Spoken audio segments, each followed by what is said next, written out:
Your Steve Jones Show podcast is loading now. The Steve Jones Show podcast is sponsored by Sunbury Motors, North 4th Street in Sunbury, and Sunbury Motors Kia, routes 11 and 15 in Hummel's Wharf.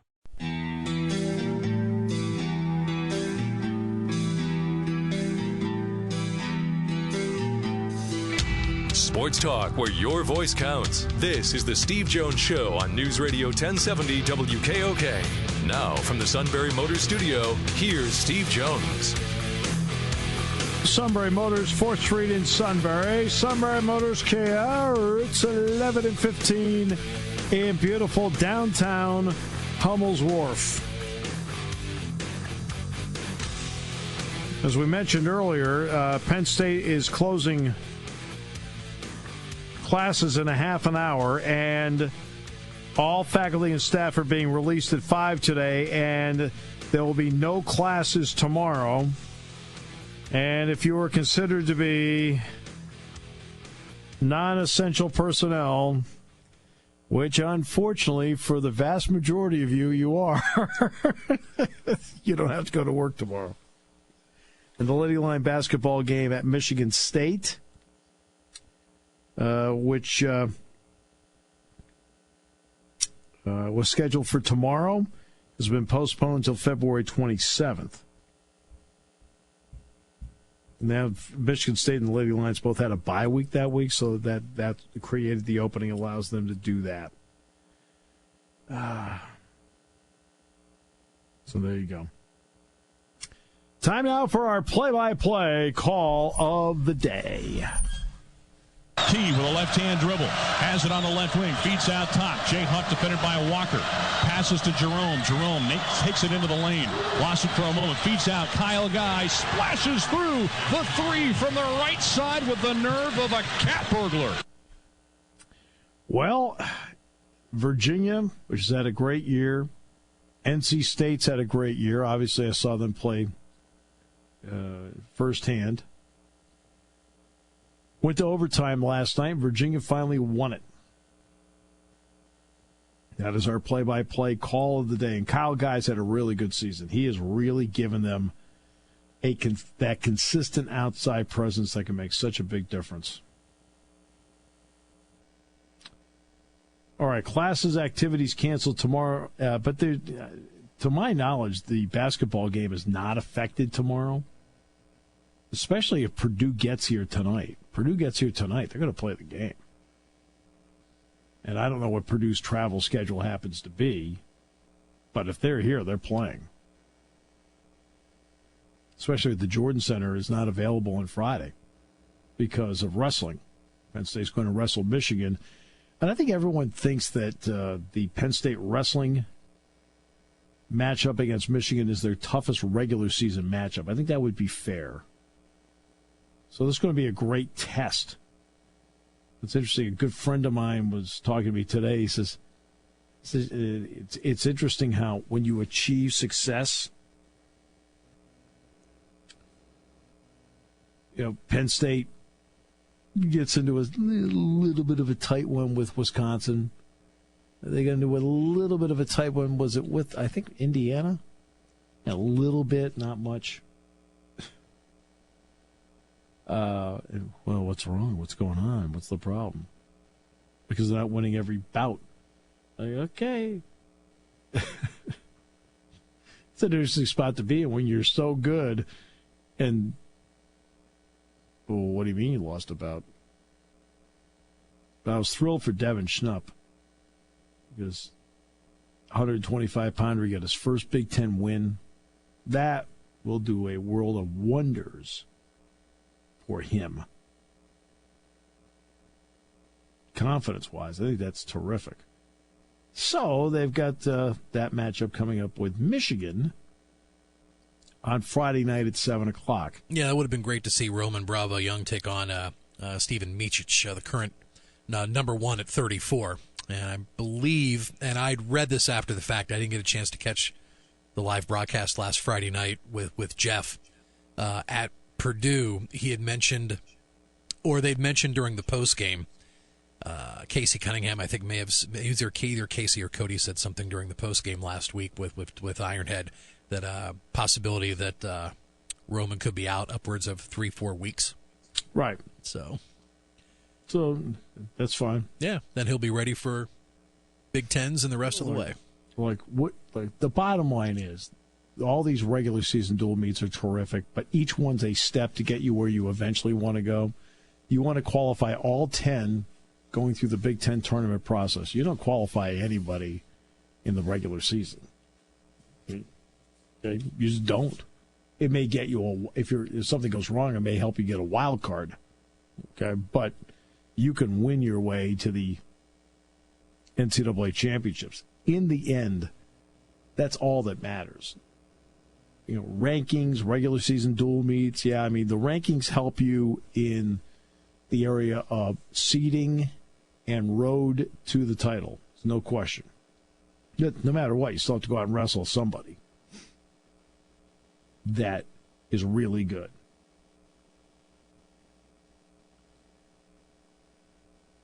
But the bottom line comes down to what you do in the Big Tens. Where do you place? Does it put you in the NCAAs? Once you get in the NCAAs, to me, all bets are off.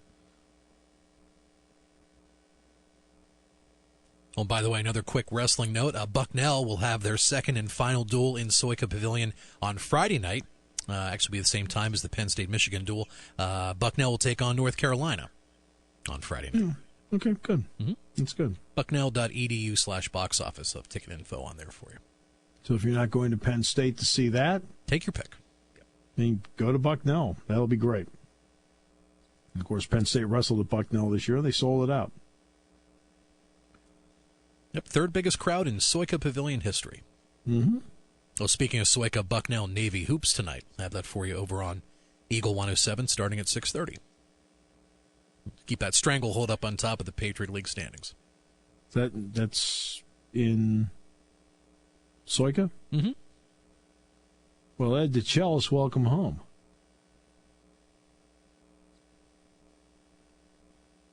I know the Navy had a really good year last year. I know that it's been more of a struggle this year.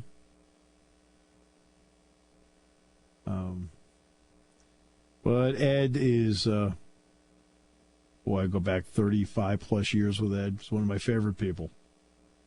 I'm thrilled that things have gone as well as they've gone for him at Navy. He deserves that kind of success. Good man. So, and it's coming up tonight. It's like looking around saying it's a little warmer in Annapolis, and of course the summer places in Charleston. So, yeah.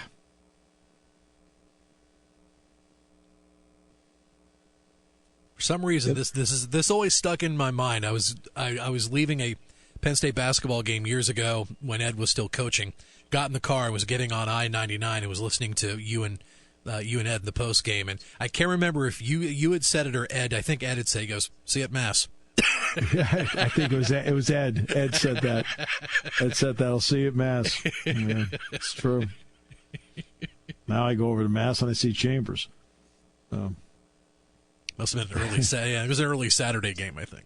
It was an early Saturday game, and back then Mass here, it's now at 4:00 on Saturdays. It used to be 5:00 back then, so it was a lot easier to get to.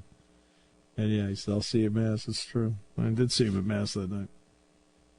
Yeah, you know what? I know that in journalism. Or in media. How about in media? Let's just say that. They always do tell you that you still need to, you should have at least that some level of separation between subjects. You hear that all the time, and I understand that. It's impossible to do in what I do. It's impossible. If you want to make yourself totally and completely devoid and just cut yourself off completely and I'm going to go and I'm going to call the game. But look, in what I do, that's impossible to do. And not only that, I think that while I still would be very confident in the job that I would do doing something cold, I think my job, it gives me a much better chance at my job because of the access I have what I see, what I'm around. It allows me to understand better why pro and con on a lot of different topics. Now, obviously, sometimes there are times I can't talk about certain things. I understand that. I mean, believe me, there's a litany on Mike Watkins, for example, that would give everyone a better depth of understanding there, but can't do it. Just as an example.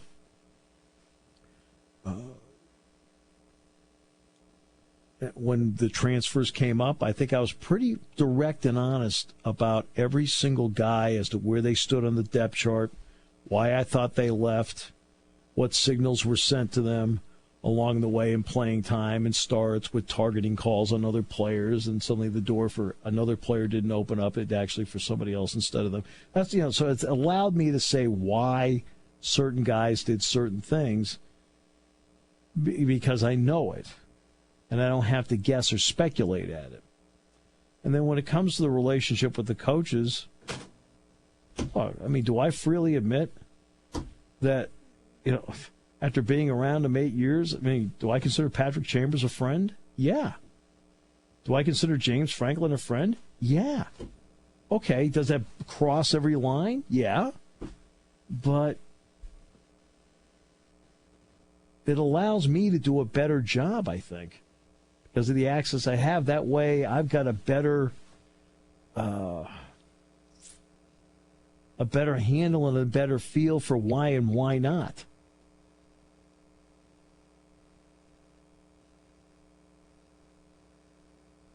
And I can lead a Jack Ham into a why and why not better, which then gives you the fan a better feel. Sometimes, remember, we're working together up there. So there may be something where, I talk about how it's important for me to listen to Jack all the time. But conversely, he's also been a great listener with me. And the same thing with Dick Girardi, because I can then lead them in to something on why or why not and let them take off on it. I never really talk about that part, but that's something that's been important over the years. And sometimes that why or why not lead in is also based on things I've seen over the last week or 2 weeks or 3 weeks. Because of what I've seen, not what I'm guessing. See, I'm not guessing. There's a reason. Like you'll do something in a certain way because you know it. You're not there guessing. You're not there speculating.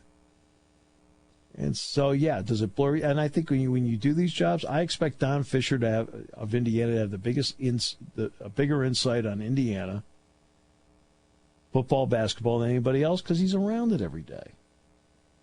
And I really respect beat reporters for the great job that they do because, they don't quite have, obviously they're more, they've got more of that wall, which is important for them to do their job objectively. Now, you never hear Dick Girardi refer to Penn State as we. You never hear me refer to Penn State as we. I never once have. Right? Now, Jack does sometimes. Okay, it's fine. But, guess what? He played here. So I think that then becomes a different ball game because of his deep ties here. But it doesn't mean he's not critical of something that happens. Sometimes he's critical of something that happens because you're critical in the moment. It's not personal. There's no malice. It is why or why not.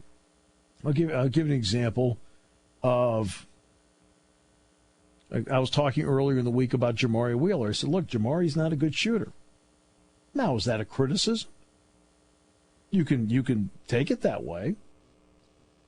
But the bottom line is, in nearly 2 seasons, he hasn't shot the ball well. I then talked about, okay, then what does he do well? He's an excellent, not a good, he's an excellent on-the-ball defender. He's got great speed. And he also runs the team really well. He has something like a 7-to-1 assist-to-turnover ratio over the last, 4 games or some number like that, which is really impressive. And he said, look, he has a tendency at times that he has to understand that He can't go 100 and the ball goes 95. Sometimes he's too quick with the ball. Okay. Now, am I being critical of Jamari Wheeler, or am I analyzing Jamari Wheeler? I'm analyzing him.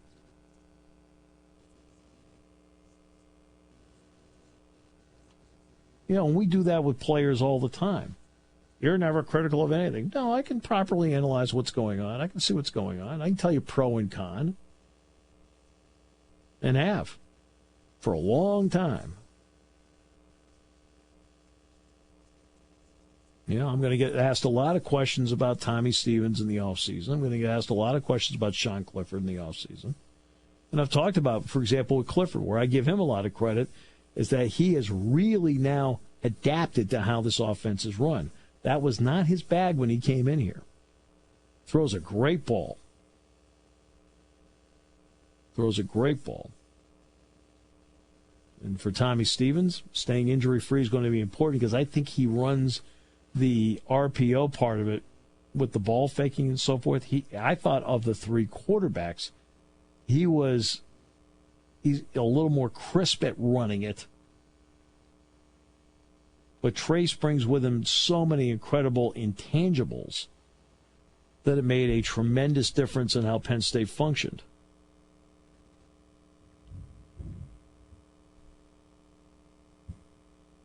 So you can sit there, you can talk about the pros and cons with the idea that, look, you know, if this guy gets a little bit better in this area, it's going to make him even better.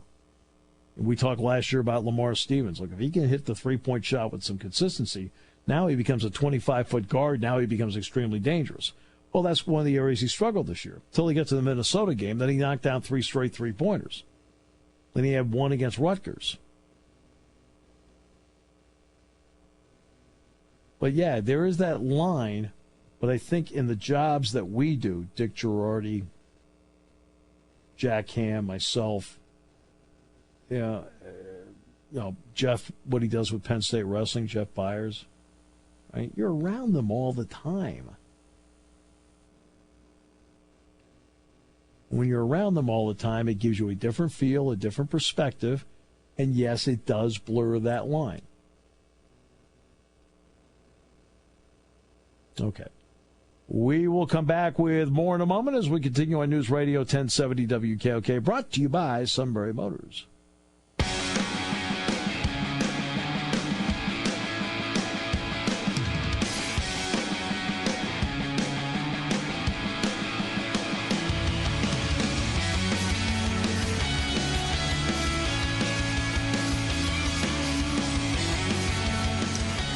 We mentioned earlier, campus is closing at Penn State. Students being released in moments, and then faculty, staff at 5, and the university, unless it's essential personnel, there'll be no classes or activities tomorrow, and it's going to be closed down. Now, if Purdue is here, and to be honest with you, they might be here right now. I mean, more and more teams are leaving earlier for games. Noon, 2, whatever. And they might even work out in there tonight. If they're here, they're going to play the game. And Michigan will have no problem. At that point, everything is back on track for Friday. The campus will be completely open Friday. And the Michigan wrestling team will have no problem getting in, and they would go from there. But this is all because of the severe cold. I mean, we're still at a whopping 3 degrees. Oh, see, the real feel's improved, man. We're up to 20 below zero now, real feel. I feel better. Yeah.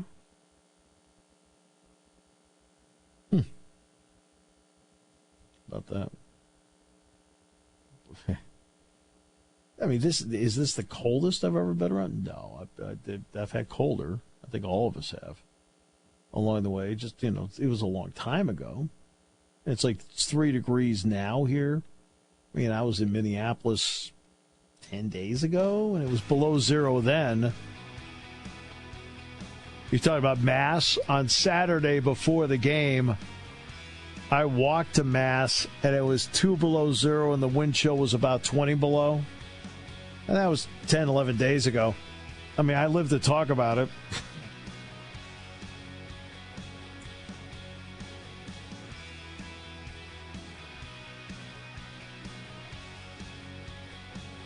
It was at a church called St. Olaf's.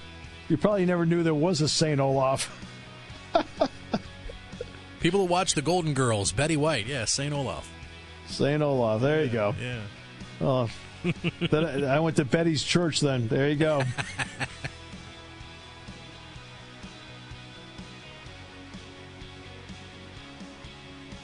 Oh, that old Christmas song, Baby, It's Cold Outside.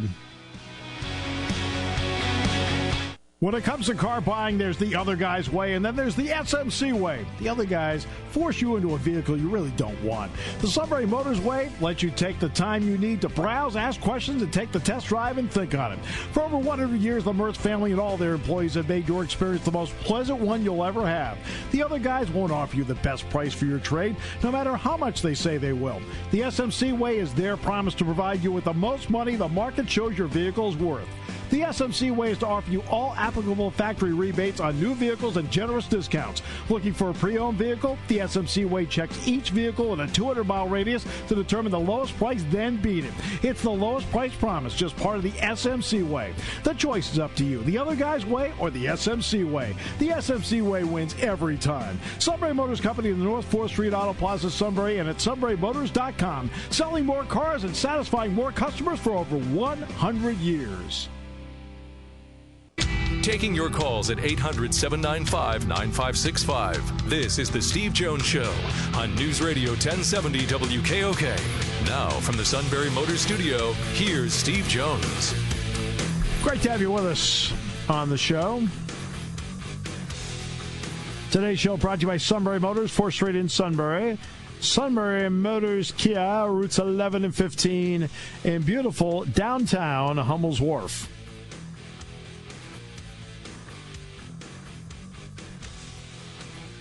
Don't blink. By the way, there are sources that have been telling John Rothstein, by the way, which is essentially what I told Sean in November, that Penn State, the door might be open to them playing in the preseason NIT with the likes of Oklahoma State, Syracuse, Ole Miss. It would be in Madison Square Garden. That usually takes place around Thanksgiving weekend. So even though it's labeled the preseason NIT, it's not really in the preseason. Okay. So just to mark that down. Let's see.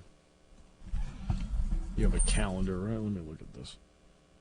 Let's see. This past year, 2018. Let's see. Steve, will you please speak at our event? Dick, never lost power. Furnace had an issue. Fixed. Okay. Let's see. I'm just looking at my calendar here for a moment. That's the one with the clock on it, right? Oh, God. I'm just looking at the dates so everyone knows. Okay. Practice over in about 5 to 10 minutes. All right, well, I'm not going to make that. Let's see. Nope, he just called practice. Okay, so I'm not going over to practice today. That's out. Let's see here. Got upstairs, more logs on the stove. Oh, I did that before I started the show. There you go. And I sat there and said, we're throwing more logs on that fire. And Mr. Fix-It, Dick Girardi, took care of the stove. Where the heck is this? Well, photos, productivity. No, that's not me. I'm looking for the calendar on this thing. Doggone apps. I actually brought it up earlier. I was like, going, okay, how'd I do that? Oh, goodness gracious. It was November 21st and 23rd. If I recall, Thanksgiving was the 22nd this year, right? Let's see. I actually just pulled the football schedule up. So the football they played 24th against Maryland, right? Let's see. Do I have the 19th? Yeah. Okay. 2019 schedule. I have Saturday, November 23rd at Ohio State. No. I'm not talking about that. Oh. I'm not talking about that. I'm talking about in 2018, Penn State played Maryland on the 24th, correct? Yes. Okay. Which means that the games were the 21st and the 23rd, which were Friday and Saturday around Thanksgiving. Excuse me, they were Wednesday and Friday surrounding Thanksgiving, so that's when the preseason NIT took place.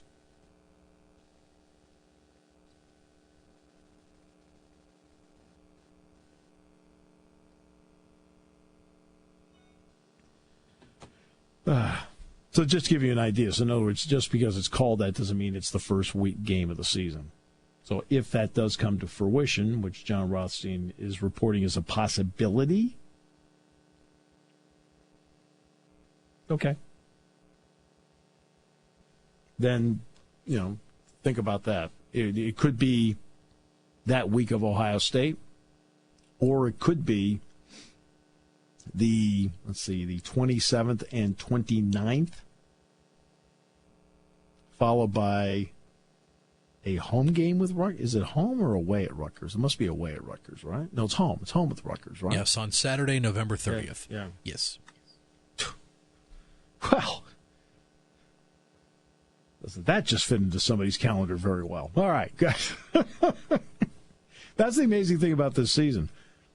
There have been times where I've had to miss a game or two in basketball. I haven't missed any this year. In fact, I've only missed 1 in 2 years. So that's because this basketball schedule has worked out. I mean, football's football. Whenever, it's always played on Saturday. And playing at Ohio State's convenient to get to on the 23rd, and playing home with Rutgers makes it easier. So, there's certain things that falls into place pretty well. Well, except for those Friday night games, but at least they're in September and doesn't conflict with hoops. Well, they got one Friday night game. That's the game in Maryland. You know what? Yeah. It's an easier travel. It's not going to be at 9 o'clock at night, I'm sure. And I can see that game being at 7 o'clock. I can't see that game being, because remember, part of the reason that game was at 9 o'clock at Illinois was because it was 8 o'clock Central Time. Okay. I love that Brandon Cook story from earlier. That's, to me, that's going to be one of those items I bring up in my classroom, talking about, look, understand how to treat people. And that's a big part of it. Sometimes somebody only gets like a shot ever to meet you one time. Do you want that one impression? I met the guy one time, he was a jerk. Do you want it to be like that?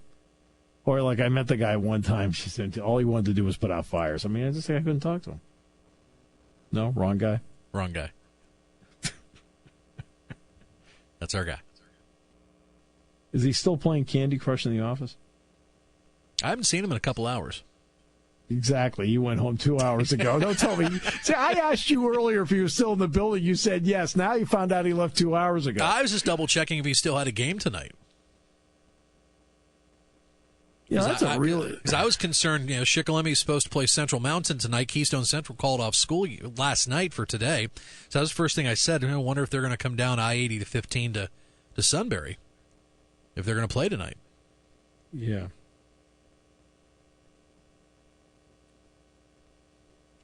That's pretty rare for Keystone Central to call school the night before when it's no major snowstorm. But you can't mess around with this cold weather. No, my son Christopher was supposed to teach today in the Keystone Central School District, so we knew last night they had nothing. Yeah, they called off pretty early. State College call off? No, I didn't think so. I heard I heard State College in Penns Valley didn't. Yeah. And my daughter teaches in Penns Valley, and my grandchildren go to State College. Like, my offer on that one. Yeah, I was going to say Belfont, Baldigal area. Okay. What about the other ones? Phillipsburg. Well, Penns Valley, they rarely call off unless they absolutely have to because they're so insulated from the weather. It's always 60. Like, really? Who's running that show? What do we got? A vacation plan in North Carolina in June we don't know about? What's going on?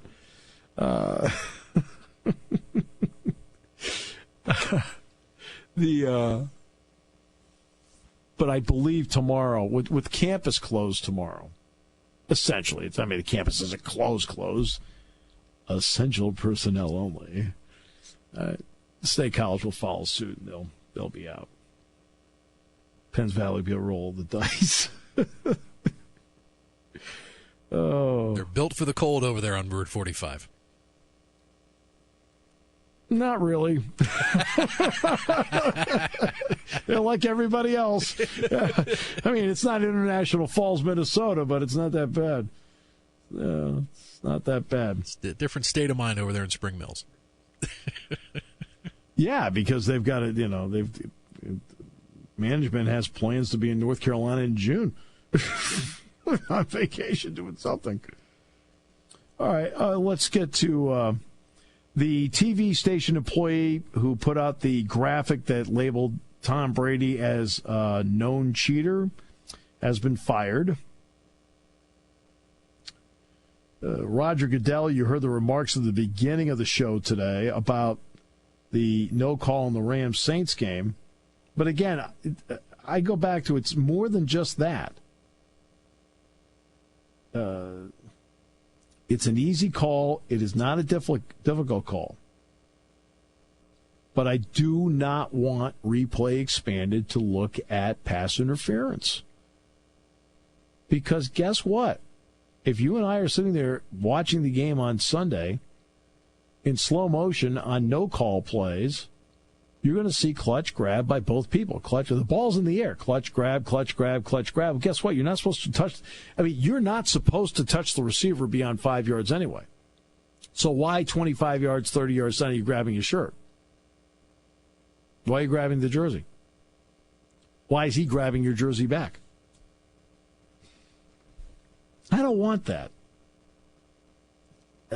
Enough is reviewed. Now, what should be expanded to take a look at, in my opinion, I think that they need to have the ability to look down and say, hey, whoa, I want to look at this because I think it was helmet to helmet. Now, I'm all for that because that's a safety issue. And on that play by Coleman, he belts Lewis's helmet with his helmet. So, yeah, not only did they miss the pass interference call, they also missed the helmet-to-helmet. Again, that part was so quick, I didn't see that till I saw the replay. But I think they should be allowed to buzz down and say, hey, we need to take a look at that because of the helmet-to-helmet. I do not want pass interference or any other penalty besides helmet-to-helmet or crossing the line of scrimmage on a forward pass, which, by the way, is already reviewable. That's the only penalty that's reviewable. But helmet-to-helmet, which is used in college football, and you can buzz down and say you want to look at it, okay, I'm for that because it's a safety issue. And I think they need to take a look at that part. But that's it. I don't want pass interference reviewed. I don't want false start reviewed. This went wrong. Just like, and it was a pivotal call in the Patriots' drive where Brady, they got 15 extra yards tacked on for roughing the passer. No offense. Clete Blakeman is obviously a really good referee, but on that play, he guessed and missed it. And if he's ever listening to this, whether it's online or driving through whatever, and you're mad that I said that, call up. But I'm telling you right now, there's no way you can tell me you saw that. He hit his shoulder pad. Now, if you think that he hit the face mask, if you think he hit the helmet, there's a difference between I think he did and knowing. There is a difference. What's interesting in that game is there was a quarterback in that same game that absolutely got belted in the helmet and a no call, and that was Patrick Mahomes. He got hit in the helmet in that same game, and there was no call, and he got up and goes, "The guy got hit in the head." No. Meanwhile, Jones just swings to. I think what Jones was swinging was just to kind of like see if he could swat at the ball, even though it was Brady's left shoulder, and he hit the shoulder pad, roughing the passer. Okay, to me, this was an incredibly egregious play everybody's talking about. But the other play's just as bad. It kept the drive alive. It tacked on 15 more yards. It actually played a role in the winning and losing of the game. Just like this play played a role in the winning and losing of the game. Again, you can't guess. You can't assume. And if you're missing the easy plays, you've got a problem. But replay does not solve all problems. And nor should it. Belichick does say the officials are really good at coming over to the sideline. He says because Belichick admits it's confusing as to what plays you can and can't challenge. He says, and the officials, he said, are really good at coming over and saying, "Hey, Billy, you can't challenge that. You can't do that." Now, you may not be happy with it, but at least you're getting the right explanation. That's interesting hearing that from Belichick. I just kind of wonder, out of all the coaches in the NFL, if that happens, if the most times that happens to, that happens a lot to certain coaches. Well, no, it happens with every coach. This is the same. This is the same as when a wide receiver comes up to the line of scrimmage. You'll see him look over at the linesman. He'll ask, "Am I on or am I off?" He'll say, "Nope, you're fine. You're on." Okay, which means you're lined up in the right spot. You're not making somebody else next to you ineligible. You're not over the line of scrimmage. If you ask, they'll tell you. If you ask, they'll tell you. Now, after the fact, you can't. And that was the issue I had in the Nebraska basketball game, where Glenn Watson clearly walks. There's certain times where you can run the baseline. Well, the time you can run the baseline is after a made free throw or a made basket. You can then run the baseline. But if it's a play that's just out of bounds, no made basket, you cannot move that pivot foot. And Watson jumped to his left, and then threw it in. And then Paul Zelk looked at him and said, "You can't. Hey, look, don't do that again." No, it's not your job to advise him after the fact. It is your job to call it. So again, you can't miss the easy calls. I'm sitting right there. I looked over right away. I said, "You walked. You walked again." Now, that's not me officiating on the air. That's me doing play-by-play. He walked. Twice. Now, if I'm sitting there and I know it, it's not your job. And I saw him mouth the words, "Don't do that." He shook his head. "Don't do that again." That's not your job to advise him. It's your job to hand him the ball, and you can say, now remember, you cannot move. You're allowed to do that as an official. That's good officiating. To tell them before the fact you can't move. But then if they break it, boom, boom, boom, boom. It's not your job to say, "Hey, look, don't do that again." Don't do what again? Call it. And not only that, they got a basket out of it.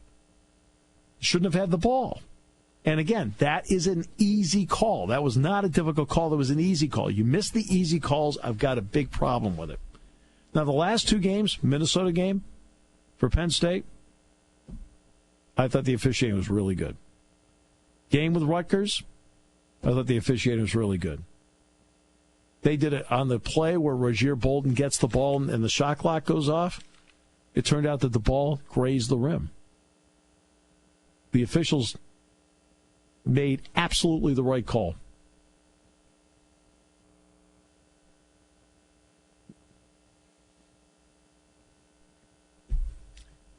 Okay. You made a hustle play and it turned out unlucky for you. Okay. But did the official make the right call? Did you get ripped off? No, they made the right call. Should have been 30 on the shot clock, 1:05 in the game clock, and Rutgers should have the ball. I mean, that's DJ and Brian did a great job on that, and deserve credit for it. They get enough flack for other things that happen or don't happen in the game. We want to make sure that, in fairness, that when we do have a criticism of something, always remember there are also times that we've praised it. We'll come back with more in a moment on News Radio 1070 WKOK.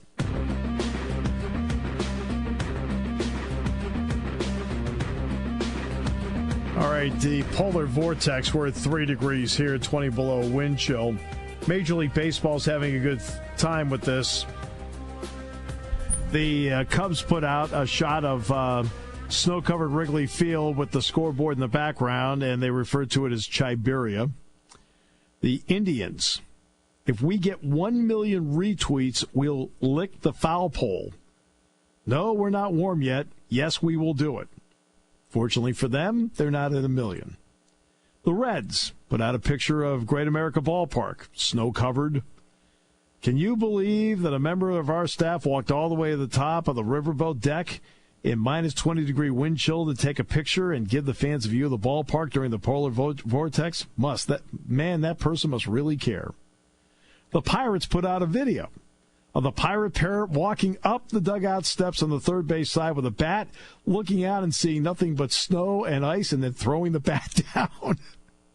The Colorado Rockies at Coors Field built a snowman at Coors Field that has a Rockies hat on it, and then they had a contest. Dante Burchett, Snowland Arenado, Noloff Aaron Snow, Chuck Frosty, Kyle Friesland, Bud Black Ice, Scott Snowberg, Flake McGee, Vinny Frostia. So, the Major League Baseball teams are having fun with it. Just stay warm. Think of your neighbors. You don't need to go out. Don't go out. Okay? You don't need to. Don't go out. And the Padres posted a video of the San Diego Chicken poolside with a fruity drink. That's cruel, man. That's really cruel. Did I ever tell you this story? The coldest I ever was in was Iowa, 1996. It was this particular weekend because I remember the game was February 2nd. And the high temperature that day was 18 below zero. The low temperature that night had been 34 below. I'm not talking about wind chill. I'm talking about actual temperature. So high was 18 below. Jerry Dunn was the coach at the time, and I opened up the pregame show with Jerry saying, Jerry, welcome to Iowa. Today's high was 18 below. Last night was 34 below. Is this a good time to ask you about playing in the Maui Invitational?